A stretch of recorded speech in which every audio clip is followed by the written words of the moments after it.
बिस्मिल्लाहिर्रहमानिर्रहीम, अस्सलाम वालेकुम। प्रोग्राम मुकाबिल के साथ मैं हूं सरवत वलीम, रऊफ क्लास स्टाफ, आमिर मतीन साहब हमारे साथ मौजूद हैं। नवाज शरीफ बरतरफ हो गए। पिछले 3 दिनों में पाकिस्तानी सियासत का मंजरनामा ही तब्दील हो गया। नून लीग के नामजद उम्मीदवार शाहिद खाकान अब्बासी स्कैंडल ज़दा हैं। शहबाज शरीफ साहब उदैबिया पेपर मिल समेत संगीन इल्जामात की जद में, तो वजारत उस्मा की इस दौड़ में मुत्तहिदा अपोजिशन भी कोई भी एक नाम मुत्तफिक होकर सामने नहीं ला सकी।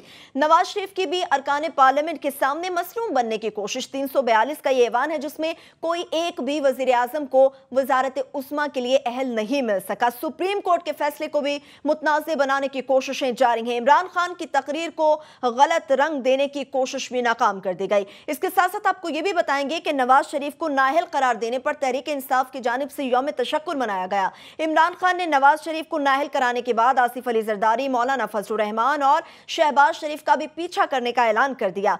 तहरीक इंसाफ की टीम ने अपने कप्तान की बेहतरीन लीडरशिप को साबित करने के लिए एक डिक्टेटर का वीडियो क्लिप भी चला डाला। एहतसाब के कटहरे से भागे हुए परवेज मुशर्रफ की इमरान खान में हक में की गई ये गुफ्तगू क्या अहमियत रखती है, इसकी तफसील भी हम आपके सामने रखेंगे। इसके साथ साथ आपको यह भी बताएंगे कि शरीफ खानदान की अदालतों में पेशियों पर अब पेशियों का सिलसिला शुरू होने वाला है। 5 जजेस के सामने जिन चेयरमैन नैब ने एक रेफरेंस ना खोलना और डट गए थे वो, लेकिन अब उसी खानदान के अगेंस्ट वो 4 रेफरेंसेस को भी दायर करेंगे। साबिक ऑडिटर जनरल बुलंद अख्तर राना को भी दोहरी शहरियत रखने पर और कहा गया है कि 1 से ज़ायद पासपोर्ट उनके पास थे, जिसकी बिना पर 1 साल सजा उन्हें सुना दी गई है। मगर यह भी हम जानने की कोशिश करेंगे कि आखिर साबिक ऑडिटर जनरल मौजूदा हुकूमत की आंखों में क्यों खटकते थे। एमक्यूएम की सियासत पर भी बात करेंगे जो एक बार फिर से एक्सपोज हो गई। सारा साल ऑपोजिशन की सियासत की, मगर अब की बार वो वोट हुकूमती वजीर आजम के डब्बे में ही डालेंगे। इसके साथ साथ आसमा जहांगीर ने भी जनरल परवेज मुशर्रफ के बारे में कहा कि आखिर उनका ट्रायल क्यों नहीं होने दिया गया। एक अहम वीडियो है, वो भी हम आपके साथ शेयर करेंगे प्रोग्राम के आखिर पे। सबसे पहले मौजूदा हालात की बात करेंगे। आमिर साहब, 3 दिन हमारा शो नहीं हुआ, मगर इन 3 दिनों में पाकिस्तानी सियासत मुकम्मल तौर पर तब्दील हो गई है। सियासत सिर्फ तब्दील नहीं हुई है, पूरा पाकिस्तान ही तब्दील हो गया है पिछले शो के और आज के शो के दरमियान में, कि जो 35-36 साल से जो एक तसलसल चल रहा था जिसकी नुमाइंदगी मियां नवाज शरीफ साहब करते थे, वो ख़त्म हो गया अब। और ये नहीं पता कि ये लड़ी जो है कहाँ जाके ख़त्म होगी। आया ये टोटली पूरे ख़ानदान की सियासत ख़त्म हो जाएगी या कहीं ठहरेगी या रुकेगी। फ़िलहाल जो crisis on ground situation at hand है वो तो है शाहिद खाकान अब्बासी साहब का कल उनका इलेक्शन हो गया एज प्राइम मिनिस्टर। कोई उसमें इतना सस्पेंस नहीं है कि इम्कान इसी बात का जीतने का, मगर उसके अंदर 2-3 चीज़ें इंपॉर्टेंट हैं। पहली बात तो ये कि शाहिद खाकान अब्बासी पहले एक lesser member of the cabinet जो है ना टेलीस्कोप से बचे हुए थे। अभी सारे बदलते हुए माहौल में कि जब सबके ऊपर नज़रें, मुकदमे, रेफरेंस खुल रहे हैं, तो वो पुराने जो LNG के टर्मिनल्स थे जो एंग्रो को और वो दिए गए, वो दोबारा रीचेक होंगे। अपोजिशन बातें कर रही है कि जनाब ये जो कतरियों के साथ LNG की डील है, रेफरेंस उस पर बनाने की कोशिश कर रहे हैं, तो उनके ऊपर बहुत ज़्यादा टेलीस्कोप आ जाएगी जो पहले बची हुई थी। दूसरी बात ये है कि फौरी तौर पे ये इशू आ जाएगा कि जनाब पुरानी कैबिनेट थी, नई कैबिनेट का क्या करेंगे। सबसे पहला सवाल तो आएगा कि जनाब इसहाक डार जो हैं उनको फाइनेंस मिनिस्टर बनाते हैं कि नहीं बनाते। वो इसलिए ये आ गया है कि वो अब टेक्निकली ये बात मियां नवाज शरीफ उनकी फैमिली को बहुत बुरी लगती है, और मुझे बताया गया है कि उनको बुरी लगी है कि मैंने इस बात का 2-1 दफ़ा जिक्र किया गया है कि जनाब कानूनी पोजीशन ये है, मैं नहीं कह रहा, बड़े बड़े वकील कह रहे हैं कि वो सारे इस वक्त रेफरेंस के बाद असूली तौर पर गिरफ्तार किए जाने चाहिए, या वो बेल लें या वो बेल लें। अगर मेरे गांव का खुदा बख्श ये कसाई होता तो वो इस वक्त वहाँ थाने में गिरफ्तार होता। क्योंकि वो आपके गांव का खुदा बख्श नहीं है, तो इस फैसले के आने बाद भी ये writ of the law exercise implement नहीं की जा रही, क्योंकि वो बहुत प्राइम मिनिस्टर हैं। चले प्राइम मिनिस्टर को छोड़ दें, बाकियों का बेल ले लें, क्या हर्ज है। आज मंगतीर था, बेल ली जा सकती थी। तो बेल का जब ये रेफरेंस आ गया साहिद डार साहब पे भी, आप ऑटोमेटिकली ECL पे आ जाते हैं। किस्म की ECL है ना कि आपकी बेल ये है कि उसके बाद आप जज से इजाज़त लेके मुल्क से बाहर जा सकते हैं। कल को लेट से कि IMF की मीटिंग आ जाती है, तो वो क्या जज साहब के पास जाएंगे कि जज साहब मैंने IMF की मीटिंग अटेंड करने जाना है और ये मुझे आप प्लीज़ इससे ज़रा बरी कर दें। इस दौरान में किसी टाइम भी बेल कैंसिल भी हो सकती है, गिरफ्तार हो सकते हैं इनमें से कोई। यूसी एक तलवार ऊपर लटक रही है जिसके अंदर ये सारी कैबिनेट है।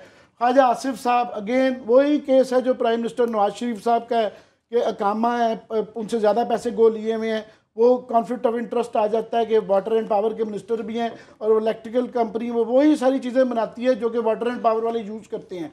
उससे ज़्यादा एहसन इकबाल साहब अगेन अकामा उनका भी निकल आया हुआ है, वो इशू आ जाता है। दूसरा कामों की एक जो नई क्लास साहब एक नई जो खबर आ रही है मार्केट के अंदर कि वो जो बक्सा नंबर 10 के अंदर जो बाहर से अभी मजीद स्विट्ज़रलैंड से आनी है जी, वहाँ पे ये नहीं मैं कह रहा खुदा ना खास्ता कि ये काम करते रहे हैं, मगर लोग कहते हैं कि इकामे इसलिए रखे जाते हैं, मैंने डजंट मेक सेंस, क्यों रखेंगे इतने इतने बड़े लोग, कामे की जरूरत क्या थी? ख्वाजा साहब ने 1 महीना पहले रखा, मैं ये नहीं कह रहा ख्वाजा साहब इसलिए करते थे। लोग कहते हैं कि जब स्विट्ज़रलैंड में या इन बैंकों में अकाउंट खुलवाने होते हैं आपको एक एड्रेस चाहिए होता है, और दुबई जैसा जहाँ टैक्स फ्री कंट्री है वो एक एड्रेस के लिए कामा चाहिए होता है, उसके थ्रू जो है ना वो जाता है। वरना काफ़ी लोगों ने बड़ा रिसेंटली कराया और समझ नहीं आती कि क्यों, हम सारे पूछते रहे हैं। सो ये तफ्तीशें इस जानिब भी जारी हैं। सबसे बड़ा जो सवाल है वो है चौधरी निसार साहब का कि वेयर इज़ चौधरी निसार, कि आया वो कह रहे थे कि मैं एमएनएशिप से भी वजारत से रिज़ाइन, तो क्या करना, वैसे ही वो कैंसिल होगी, कैबिनेट ही डिज़ोल्व हो गई, तो एमएनएशिप का उन्होंने अनाउंस किया हुआ है। दरमियान में तरदीद आई थी, गोलमोल ग्रे एरिया पता नहीं क्या है।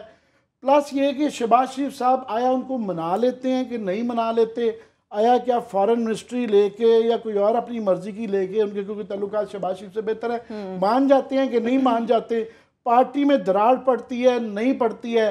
इस दौरान में शहबाज शरीफ साहब पे बाद में आते हैं, मैं ज़रा भी शाहिद खाकान अब्बासी साहब के दौरान ये भी बात रख रहा हूँ, शहबाज शरीफ साहब का अगले सेगमेंट करिए क्योंकि क्लास साहब ने इस पर मैं इनका ओपिनियन चाहूँगा कि इस दौरान में प्राइम मिनिस्टरशिप का इलेक्शन हो रहा है, जबकि उधर से ख्वाजा साद रफीक एंड कंपनी जो है ना वो उसी लाइन पे चले हुए हैं, वो गोले बम के दम डम चला रहे हैं, चला रहे हैं।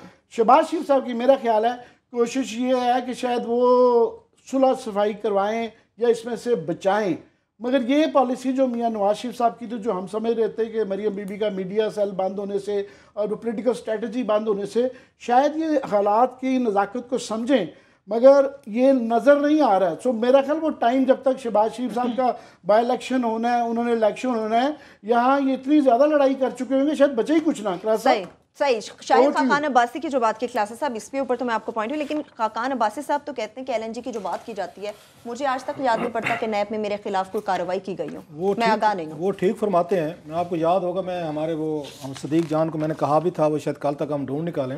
हम 2-3 महीने पहले से पिट रहे थे जी कि शाहिद खाकान अब्बासी साहब का हमारे पास एक स्कैंडल है, तो हम किसी वक्त करते हैं, उसी में टाइम ही रहे। अब पता रोज़ कोई ना कोई खबर स्टोरी पनामा इतना आ रहा था, रह गई थी, तो वो वहाँ नैब कराची ने इनको ये भेजा था रेफरेंस बना के पूरा डिटेल्स के साथ, हमारे पास पूरी फाइल भी मौजूद थी, अभी भी पड़ी है। तो लेकिन अब क्योंकि हर जगह आ चुके, लिहाजा क्रेडिट लेने का कोई फ़ायदा भी नहीं है, तो उसमें ये कमर जमान चौधरी साहब ने वो अपने पास रख लिया था, उसकी अप्रूवल नहीं दी थी इन्होंने आगे भेजने की। सो वो उन्होंने लास्ट ईयर, बल्कि मुझे ये बताया गया कि पिछले साल नवंबर वगैरह में उन्होंने जैसे डार साहब को उन्होंने वो क्लीन चिट दे दी थी, ऐसे इनको भी दे दी थी। तो वो कमर जमान चौधरी साहब को वो जो अल्लाह उनका भला करे, उन्होंने इतने यहाँ गरीब लोगों की मदद की है ना, इसी चीज़ पे ही बख्शे जाएंगे। अब क्या करेंगे ये तो हम देखेंगे। कि बड़े बड़े गरीब लोग थे, उनको तमाम को क्लीन उस पर चिट दे के गए, वो तो खैर चलता रहेगा। लेकिन बात वही है कि 342 का हाउस है आमिर साहब, एक भी इनको बंदा न कोई ऐसा नहीं मिल रहा जिसको ये कह सकें ये ईमानदार है, ये इस काबिल है। ये हाउस की मैं बात कर रहा हूँ, वो इंटर्न लाए हैं, वो जब लाए हैं उन पर भी स्कैंडल की चीज़ें आ गई हैं सारी की सारी। अब ये इम्पोर्ट होगा वहाँ से, पंजाब से लाएगा। इससे ज़्यादा इम्पोर्टेंसी किसी पार्लियामेंट की हो सकती है कि आप 5 साल से एक हाउस चला रहे हैं, एक हाउस है आपके पास, उसमें से 342 में से एक बंदा इस काबिल नहीं है जो अगले 8 महीने पूरे वज़ीर आज़म रहे। वो शहबाज शरीफ जाएंगे, वो इलेक्शन लड़ेंगे, लड़ के आएंगे, हाउस को लीड करेंगे। ये 342 जो हैं एक वज़ीर आज़म बना सकते हैं, इनमें से अपने आप को किसी को वज़ीर आज़म नहीं बना सकते। गुलामी की मैं आपको जंजीर बता रहा हूँ कि कैसे ये गुलामी हमारे जहन में बैठ चुकी है कि शरीफ फैमिली आएगी तो बात बनेगी, एक शरीफ जाएगा दूसरा आएगा, दूसरा नहीं तो तीसरा आएगा। एक और चीज़ बड़ी इसमें इंपॉर्टेंट है, देखने वाली। उस दिन जब बैठे थे हामिद मीर ने बात की थी, बात वो आगे नहीं चल सकी, बड़ी अहम बात थी वो। उन्होंने कहा था मर्केंटाइल क्लास की बात की थी, अगर आपको याद होगा। मैं इस पर सोचता रहा, it was very much deep thought. हमें ये बताया गया इस मुल्क में कि इस मुल्क को जी जगीरदार खा गए जी, लुट के खा गए। यूब खां के दौर में जगीरदार उन्होंने, भुट्टो साहब के भी बिजनेस क्लास आएगी, मिडिल क्लास आएगी, मर्केंटाइल क्लास आएगी, ताजर आएंगे, ये बड़े अच्छे लोग हैं, ये बड़े ईमानदार लोग हैं, ये फ्यूडल तो जालिम होता है, बला बला बस पता नहीं मुल्क क्या आगे क्या चला चीजें करता है। मर्केंटाइल क्लास को देख लें, ये फ्यूडल जो था, आप माने ना माने, उनकी बाकी चीज़ों पे मतलब एतराज़ात हम भी करते हैं। मैं अगेन मैं उसी एरिया से आया हूँ। वो कम से कम ये स्कैंडल उन पे नहीं आते थे कि किसी ने कोई यहाँ पे माल बना लिया है, किसी ने यहाँ पे कोई बहुत बड़ा कंट्रैक्ट ले लिया है, बैरून मुल्क की प्रॉपर्टी खरीद ली है, मनी लॉन्ड्रिंग कर ली है। उस पर ज़्यादा से ज़्यादा क्या काम लगता था? वो जी एग्रीकल्चर टैक्स नहीं देता जी। एक यहाँ फ्यूडल्स की लॉबी है। जो क्रिमिनल एक्ट यहाँ पे मर्केंटाइल क्लास, मिडिल क्लास और ताजरों के, बिजनेसमैनों के, जिन्होंने कब्जा कर लिया पूरी पार्लियामेंट पे। आप सिर्फ ऐड कर दूं आपके इसमें कि इसकी जो सियासत के अंदर इंट्रोडक्शन जो है वो नवाज शरीफ साहब के आने से शुरू हुई। आप पहला बिजनेसमैन था जो सियासत में आया and then he was there for 30 years. No, it's climax. अब ये क्लाइमैक्स पे हैं। एक मर्केंटाइल का बंदा जो है नवाज शरीफ डिसमिस अगर हुआ है, इतना मजबूत उसने कर दिया है, इतना मजबूत कर दिया ताजर क्लास को। एंड ऑफ एन ईरा या फिनोमेना जो था वो खत्म हुआ है। और अपने जाने के बाद इक्वली एक बिग टैकून हम कहेंगे, ये जो शायद खकान अब्बासी साहब हैं, जिनकी अपनी एयरलाइन है। अंदाजा करें, जब पीआईए थी वो तबाही की तरफ गई, ये पीआईए के चेयरमैन थे, उसमें से इनकी अपनी वो निकल आई, एयर ब्लू निकल आई जनाब। अब वो सबसे बड़े बिजनेसमैन हैं, वो कतर के साथ डीलें हो रही हैं, गैस सारे। वो तो लोग तो ये भी कह रहे हैं, वो खबरें सामने आई थी कि भाई ये सारे का सारा शायद खकान अब्बासी साहब क्योंकि बिजनेस पार्टनर हैं, कतर के साथ गैस डील करने में शामिल थे, किसी और पे ये भरोसा नहीं कर सकते थे। सैफ रहमान साहब भी वो आए मौजूद है, उन्होंने आके इनको कहा जी अपना बंदा जो है ना, कुछ हिसाब किताब अभी हमारा रहता है, इतना जल्दी आपने अपना बंदा हटाना नहीं है। इस मुल्क के लिए जिवाल की निशानी क्या बनी है? ये मर्केंटाइल क्लास, ये ताजर क्लास, ये ताजर क्लास, ये बिजनेसमैन जो ये कहते थे कि मिडिल क्लास आएगी, ताजर तबका आएगा और पार्लियामेंट भी ठीक हो जाएगी, मुल्क भी ठीक हो जाएगा। ये पढ़े लिखे हैं, ये पढ़े लिखों ने जो आपको हशर कर दिया। रोजाना एक ईंट उठाएं तो नीचे से इनका स्कैंडल लेकर आए। ये मर्केंटाइल क्लास आपके इस मुल्क की दुश्मन बन गई है। ये जितनी कारपोरेट ये करप्शन हो रही है, जितनी ये मनी लॉन्ड्रिंग कर रहे हैं, जितना यहाँ से माल बना रहे हैं, ये लूटमार हो रही है आपकी, ये सारी की सारी ये मर्केंटाइल क्लास का है। मीन मर्केंटाइल को आसान लफ्जों में ये ताजिर हैं, ये बिजनेसमैन हैं जो आपका टैक्स चोरी कर रहे हैं, आपकी मनी लॉन्ड्रिंग कर रहे हैं, आपका माल पाकिस्तान से निकाल के बैरून मुल्क जगा दे रहे हैं। इन्होंने मुल्क की तकदीर बदलनी थी। बिल्कुल, तकदीर खोल लें। जरा दोबारा ब्रेक से वापस आके आपकी तरफ ही आएंगे, एक छोटी सी ब्रेक लेते हैं। जब ब्रेक से वापस आएंगे गुफ्तगू का सिलसिला यहीं से आगे बढ़ाएंगे, लेकिन ये भी जानने की कोशिश करेंगे कि आखिर यौम तशक्कुर के लिए जो जलसा मुनाकिद किया गया था, वहां पर ईमानदारी का सर्टिफिकेट हासिल करने के लिए परवेज मुशर्रफ का वीडियो क्लिप चलाना क्या बहुत जरूरी था? ब्रेक लेंगे, हमारे साथ रहिए।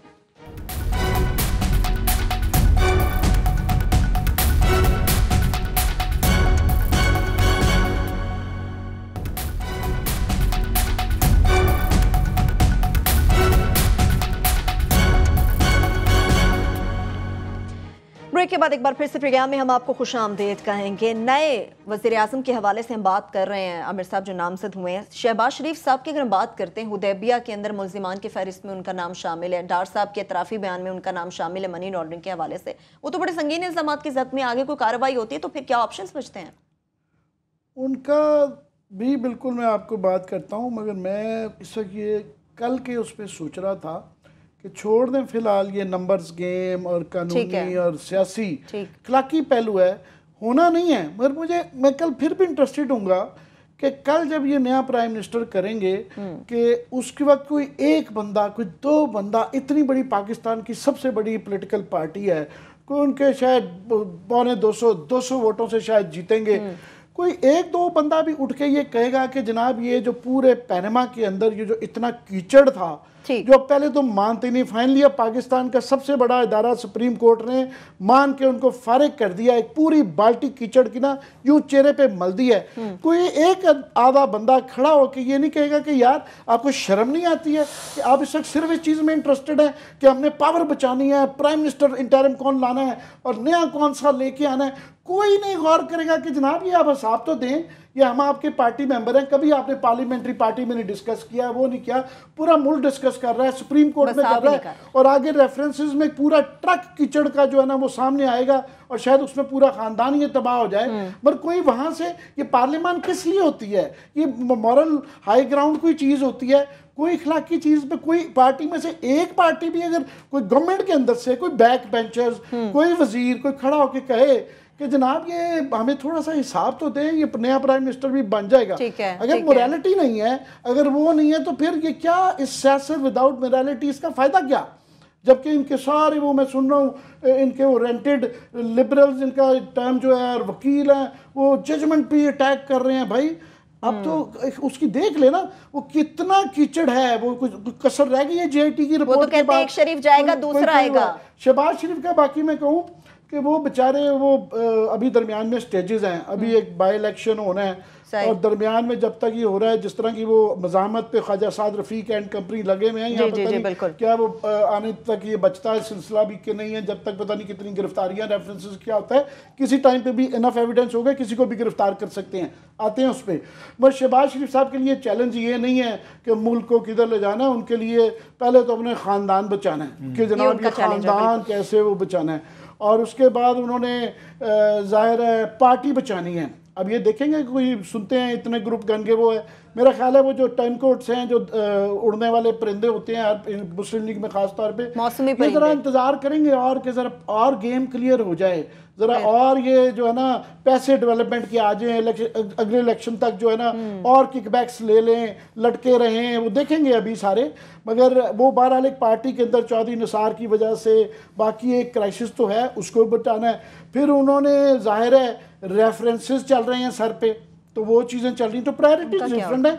इस दौरान में ये इकरार साहब और हम बात कर रहे थे कि नवाज शरीफ साहब सुना मरी में है, तो what might he be thinking, अभी बैठे होंगे अपने लॉन में, वो अपने गीता दत्त लगाई होगी आर्म चेयर पे बैठे और सोच रहे क्या सोच रहे होंगे। ये भी मुमकिन है कि अताउल्ला ईसा खैलवी हमारे लाला जो हैं उनका सुन रहे हो, दिल लगाया था दिल लगे के लिए जरूरी तो नहीं कि गीता दत्त को सुन रहे हो। उससे ज्यादा वो ताउल्ला कासमी से मशवरे ले रहे होंगे ताउल्ला ईसा खैलवी की बजाय, क्योंकि जो मेरी ख्वाहिश है जिस तरह हम सोचते हैं, वो नावलों फिल्मों में देखा है कि बैठे वो सोच रहे हैं कि क्या था क्या हो गया, मेरे ख्याल वहाँ पे अभी भी जो है ना वो मरियम बीबी जो नज़र आ रहा है ना लोगों के बयान से, वो पीछे चली गई हैं, मगर अभी भी वो जो हॉक्स है ना वो वाला ज़्यादा चीज़ है, वो अभी भी उनको मेरा ख्याल अभी भी आखिरी मिनट की उनकी आखिरी तकरीर भी जो थी उससे नज़र आ रहा है कि इनको अभी अदराक नहीं हुआ the extent of the crisis, दी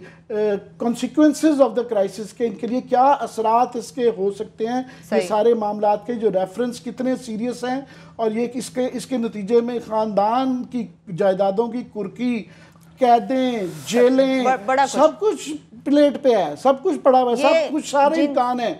सो वो बड़ी छोटी बातें हैं, कल का इलेक्शन, शाहिद खान, शहबाज शरीफ का बाई इलेक्शन, और शायद वो है बीच में एक और सवाल भी है कि अभी चीफ मिनिस्टर का भी देखना है पंजाब में। आपने बताया नहीं, आपकी बात काट रहा हूं मैं कि नवाज शरीफ साहब इस वक्त अकेले बकौल आपके गीता दत्त साहबा उनको सुनते हुए क्या सोच रहे होंगे? उनकी जगह क्लास साहब कोई और आदमी हो ना, तो वो पीछे मुड़ के देखे कि शायद जनाब मैंने ये ना ही इन कामों में पढ़ता, मुझे खुदा ने इतनी किस्मत दी वो बकौल चौधरी निसार साहब के कि आप बहुत लकी आदमी, और मैं कहता रहा कि Caesar you are human, Caesar you are human.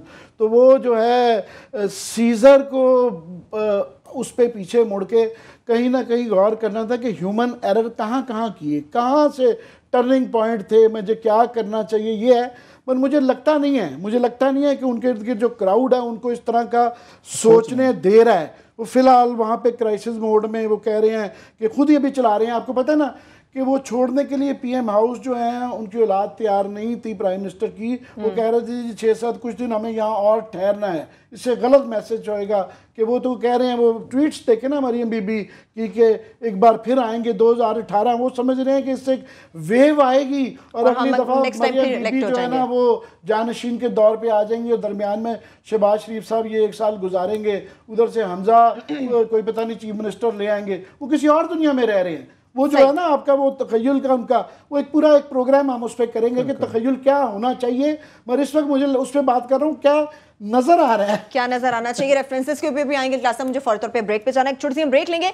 जब ब्रेक से वापस आएंगे तो ये भी जानने की कोशिश करेंगे कि आखिर जो सुप्रीम कोर्ट का फैसला है जिसे मुतनाज़े बनाने की कोशिशें की जा रही हैं, दुनिया में इस फैसले को किस तरह से देखा जा रहा है। ब्रेक लेंगे, हमारे साथ रहिए।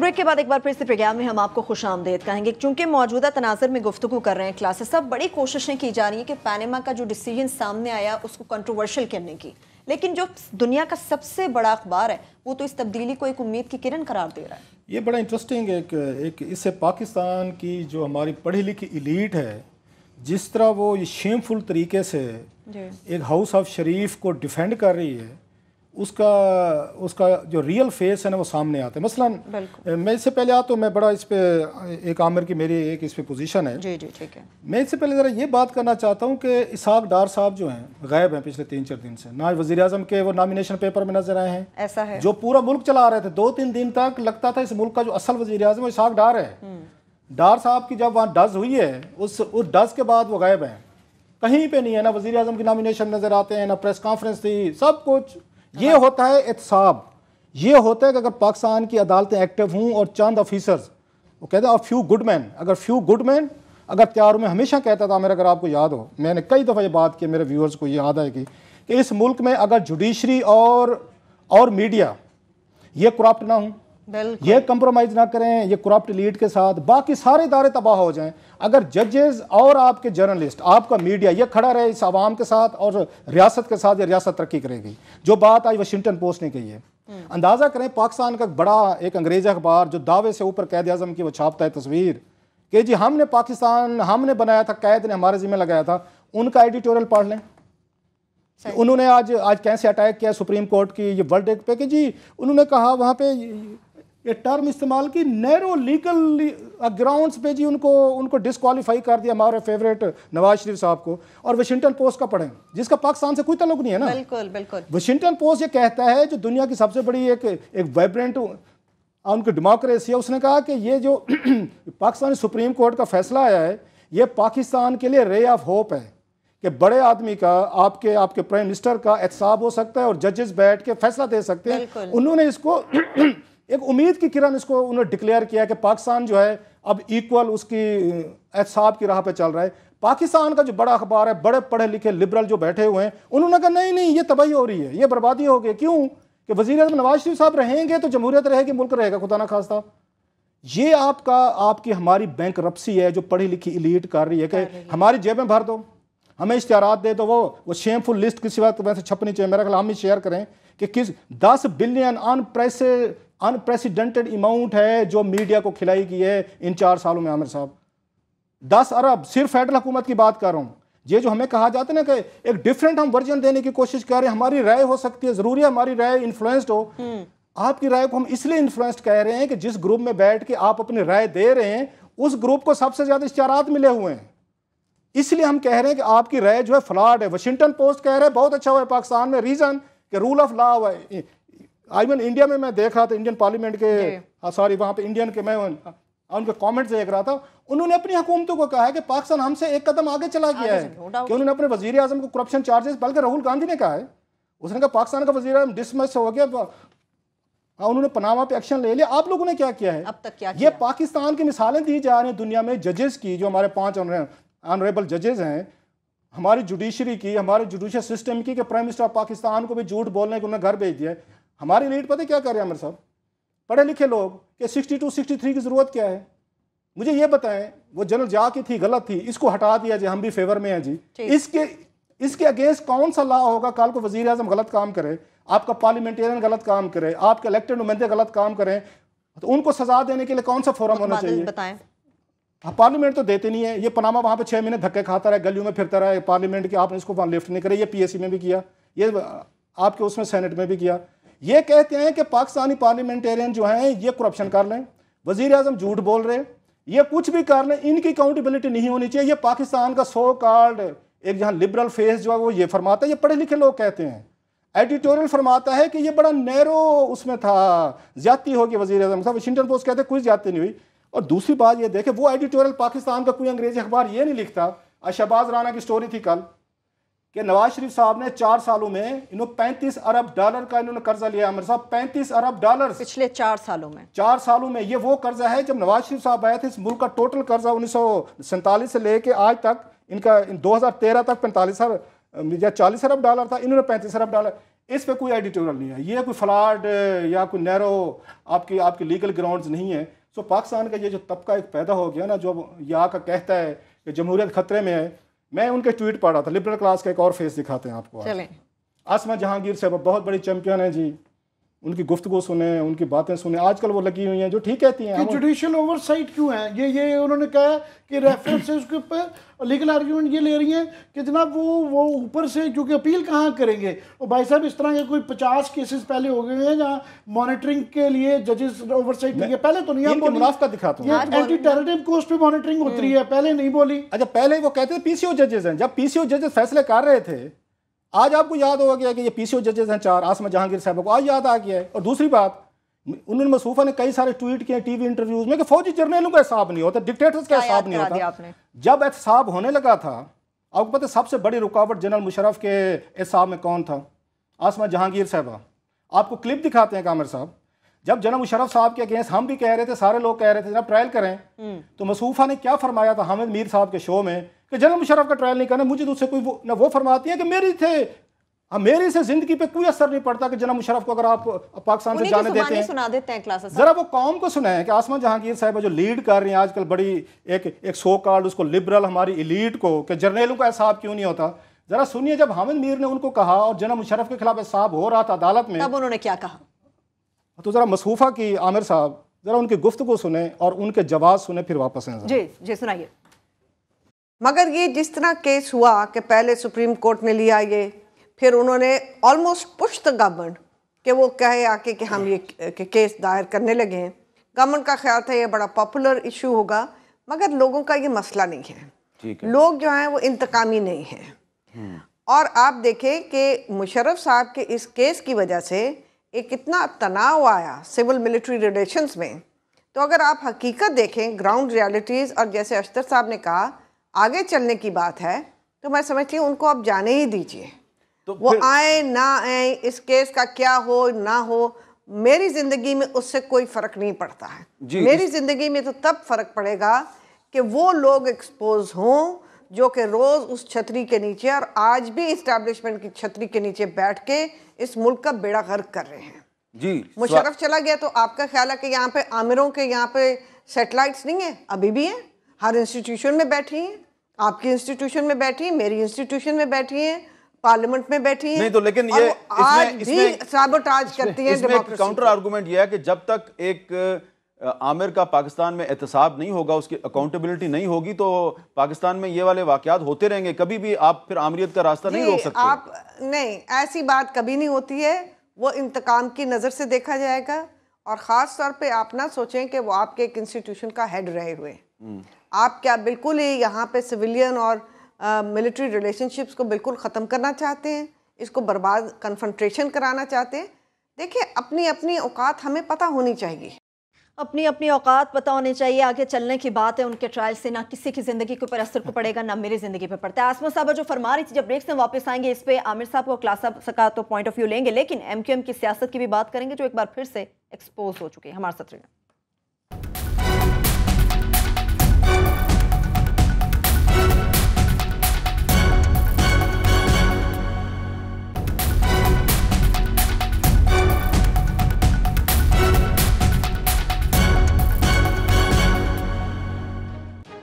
ब्रेक के बाद एक बार फिर से प्रोग्राम में हम आपको खुशामदीद कहेंगे। क्लास ब्रेक पर जाने से पहले आसमा साहबा का क्लिप दिखाया था। 1 साल पहले वो कह रही थी जाने दे, आज कहती जर्नलों का एहतसाब। ये वो पाकिस्तान का मुनाफिकाना फेस है, हम सबका है, आसमा साहबा अकेले नहीं है। इन्होंने फरमाया था, वो याद नहीं रहा, हम उसका क्लिप निकाल कर रखते, कल दिखा देंगे, सदीक जान के कहूँगा मैं, जिसमें कहा था क्या हो गया अगर वज़ीर-ए-आज़म पाकिस्तान ने झूठ बोल दिया है तो सारी पार्लियामेंट झूठ बोलती है, हम सब झूठ बोलते हैं।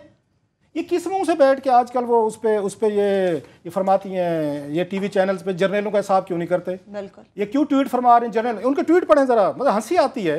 1 साल पहले हामिद मीर ने आपसे, बल्कि हामिद मीर को झटका लगा रहा, आप नोट करें, हामिद मीर को इनकी इस पोजीशन से झटका लगा। वो ये एक्सपेक्ट नहीं कर रहे थे हामिद मीर साहब कि आसमा जहांगीर साहबा जो अपने आप को कहती है मैं फौजियों के खिलाफ बड़ी मेरी एक जद्दोजहद है, मैं बड़ी दबंग, नवाज शरीफ के मुतालिक था ना। जी जी, अच्छा, उस पे उनको पता था नवाज शरीफ अख्तर और साफ अली उनके अटॉर्नी जनरल भी थे, वकील भी थे, खानदानी वकील भी हैं, वो बैठे हुए हैं, उनसे एग्री कर रही थी। अख्तर साहब से मैं एग्री कर रही हूँ। हाँ, ना फरमाए उन्होंने मेरी जिंदगी पे कोई असर नहीं पड़ता, मुशर्रफ साहब चले जाएं।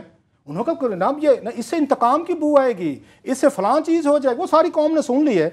जब 1 साल पहले आप कन्विंस थी कि जनाब मुशर्रफ का ट्रायल नहीं करना चाहिए, क्यों? रीज़न ये नहीं थी कि ये इस पे ये जेन्युइनली बिलीव करते हैं। रीज़न ये है कि नवाज शरीफ को मुश्किल में नहीं देख सकती थी कि वो ट्रबल में आ रहे थे एस्टेब्लिशमेंट की वजह से। सो ये जो है ना, ये सारा हमारा पाकिस्तान का लिबरल फेस है, इनको ज़रा जहन में रखेंगे। दे आर लिबरल फॉर क्या कहूँ मैं, काज के लिए तो नहीं है ये, वो हमने काज देख लिए। अगर ये वाकई जेन्युइनली चाहती आसमा जहांगीर साहबा पाकिस्तान में ये जर्नैलों का एहसाब हो, तो उस वक्त स्टेज सेट थी।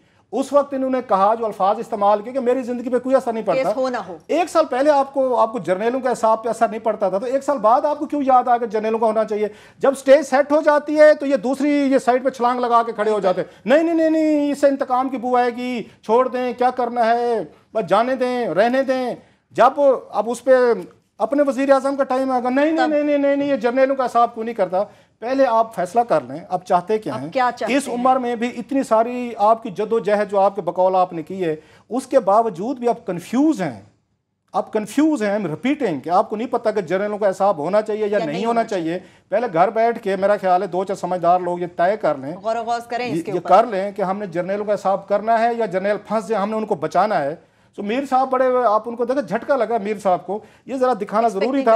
और आजकल जो वकील है ना, उनका डिलेमा देखें, बढ़ चढ़ के उनका दिफा देखें, उनकी एक सेट ऑफ वकील सारों को, सॉरी जिनके मुकदमात हैं, जिन्होंने फेवर लिए हुए वो लोग। अच्छा, दूसरा वो मतलब जस्टिस खोसा साहब जो हैं, कुछ भी कह सकते हैं, उनकी इंटेग्रिटी पे, उनकी चीजों पे, मतलब कोई भी अटैक कर रहे हैं, वो अदालत बर्दाश्त कर रही है। अदालत कर लिए। उन्होंने कहा जी, हालांकि इमरान खान का जो उन्होंने अरशद शरीफ को इंटरव्यू दिया था बड़ा क्लियर था, रिपोर्ट हुआ है कि उस वक्त तो आपको याद हो चीफ जस्टिस भी होते अनवर ज़हीर जमाली साहब थे। अदालत ने बहुत बड़ा क्राइसिस अवाल्ट किया कि जनाब बहुत सड़कों पे न लड़ें। बेंच ने रिमार्क्स थे, बेंच के थे कि आप आए और अपने केस हमारे पास लेके आए। ये बेंच के रिमार्क्स है। खोसा साहब ने बात वहीं पे की थी कि अपने घोड़ों को जरा लगाम दें। जनाब उस पर देखें कि पूरी की पूरी हमारी लिबरल क्लास, पढ़े लिखे लोग बगैर उसका अटैक समझे उन्होंने जस्टिस खोसा साहब पे अटैक शुरू कर दिया। वो खैर अटॉर्नी जनरल साहब ने भी उसकी clarification the.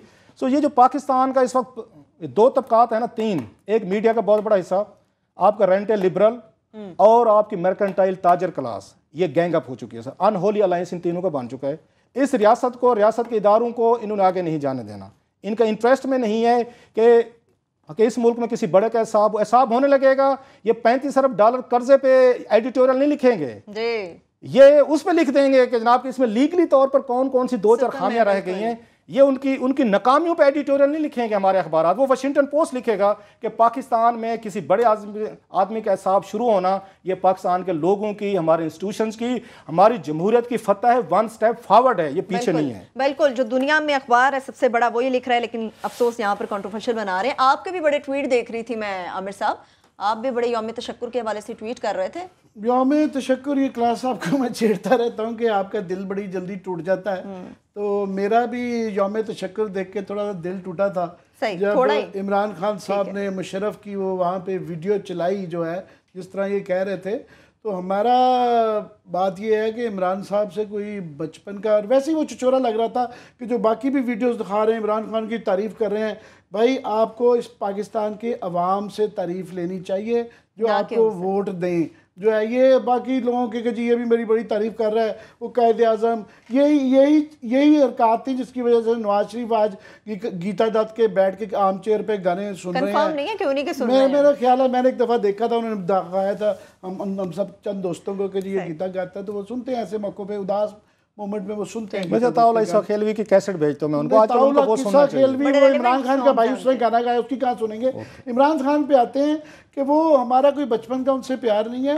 He stand for certain values, जिसकी वजह से 2-3 वजह से हम वो उनकी सपोर्ट करते हैं। और मुझे यकीन है इंशाल्लाह ये इनका और मेरा और हमारे जैसे काफ़ी लोगों का जो ही वो हुकूमत में आएंगे उस तरह ही उनसे लड़ाई शुरू हो जाएगी जिस तरह के पहले 30 साल में तमाम गवर्नमेंटों से होती रही है। हमारा ये रिकॉर्ड है। अभी उनको इसलिए 2-3 वजूहात से हम गुंजाइश देते हैं। एक कि वो अपोजिशन है, और ये हमेशा जो है हमारा अलायंस जो बनता होता है अपोजिशन के साथ मीडिया का बनता है।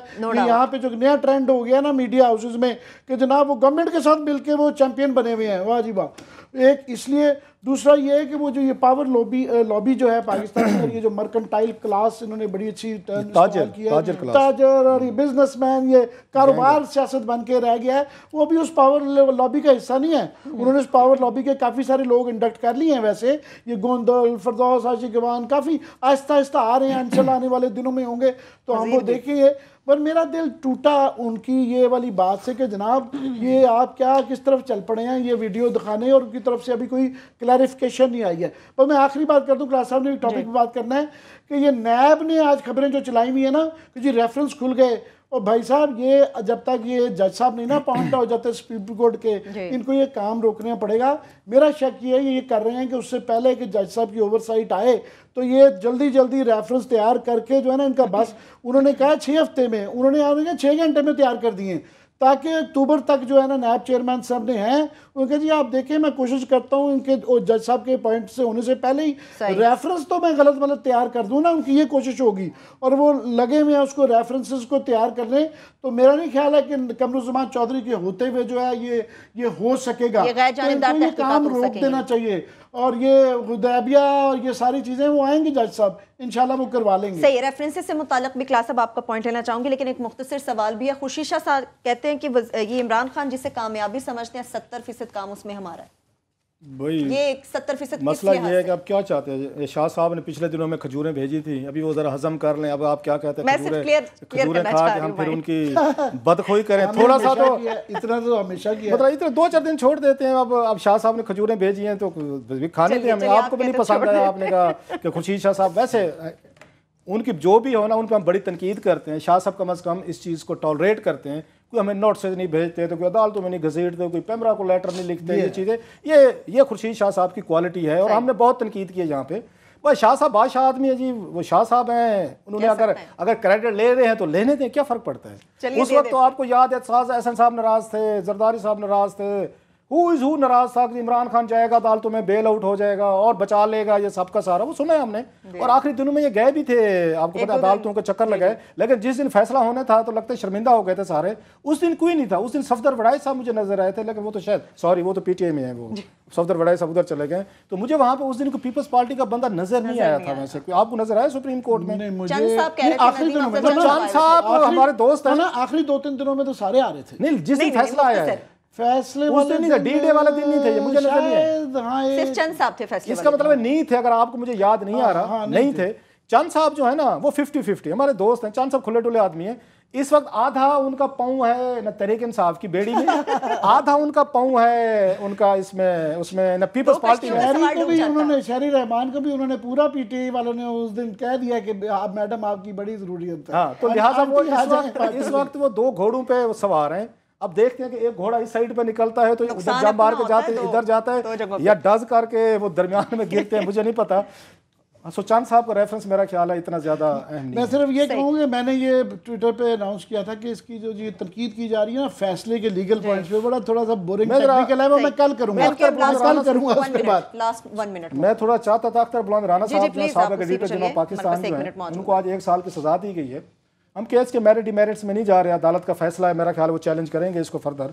ये ज़रूर है जितना मैंने इस पूरे केस को किया है, इनको जो सज़ा मेरा ख्याल है हुकूमत ने इन पे FIR दर्ज करवाई थी, उस बैकग्राउंड को देखना बड़ा ज़रूरी था। चौधरी निसार अली खान साहब ने करवाई थी, डार साहब उसके पीछे थे सारे।